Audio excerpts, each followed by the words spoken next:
जिल्हा परिषद सोलापूरच्या स्थायी समितीची बैठक अध्यक्ष तथा सभापती दीपक वैद्य यांच्या अध्यक्षतेखाली जिल्हा परिषदेच्या शिवरत्न सभागृहात झाली। जिल्ह्याच्या विकास कामांना गती देताना गुणवत्ता, पारदर्शकता आणि नागरिकांना प्रभावी सेवा मिळण्यावर बैठकीत भर देण्यात आला। शिक्षण विभागाच्या आढाव्यात 11 तालुक्यात 11 आदर्श शाळा उभारण्याचा निर्णय घेण्यात आला। प्रत्येक तालुक्यात विद्यार्थ्यांना दर्जेदार शिक्षणासोबतच आधुनिक सुविधा, गुणवत्तापूर्ण शैक्षणिक वातावरण आणि आवश्यक पायाभूत सुविधा उपलब्ध करून देण्यासाठी नियोजनबद्ध कार्यवाही करण्याच्या सूचना देण्यात आल्या।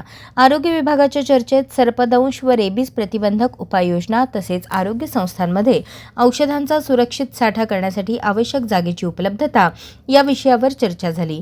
ग्रामीण भागातील नागरिकांना आपत्कालीन परिस्थितीत तातडीने उपचार मिळावेत यासाठी आवश्यक नियोजन करण्यावर भर देण्यात आला।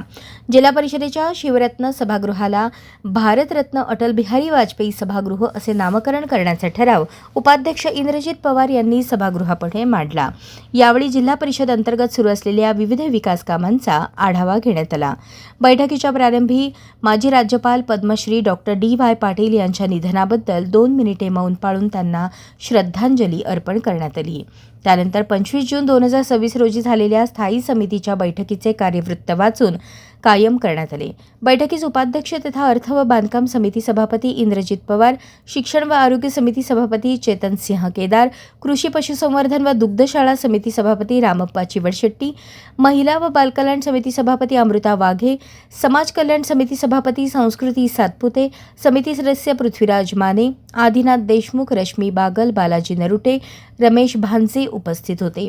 प्रशासकीय स्तरावर मुख्य कार्यकारी अधिकारी कुशल जैन, अतिरिक्त मुख्य कार्यकारी अधिकारी संदीप कोहिनकर, उपमुख्य कार्यकारी अधिकारी ग्रामपंचायत तथा सदस्य सूर्यकांत भुजबळ, मुख्य लेखा व वित्त अधिकारी मीनाक्षी वाकडे यांच्यासह सर्व विभाग प्रमुख उपस्थित होते। अशाच नवनवीन अपडेटसाठी जनता राज्य न्यूज चॅनलला सबस्क्राईब करा, लाईक करा आणि शेअर करायला विसरू नका।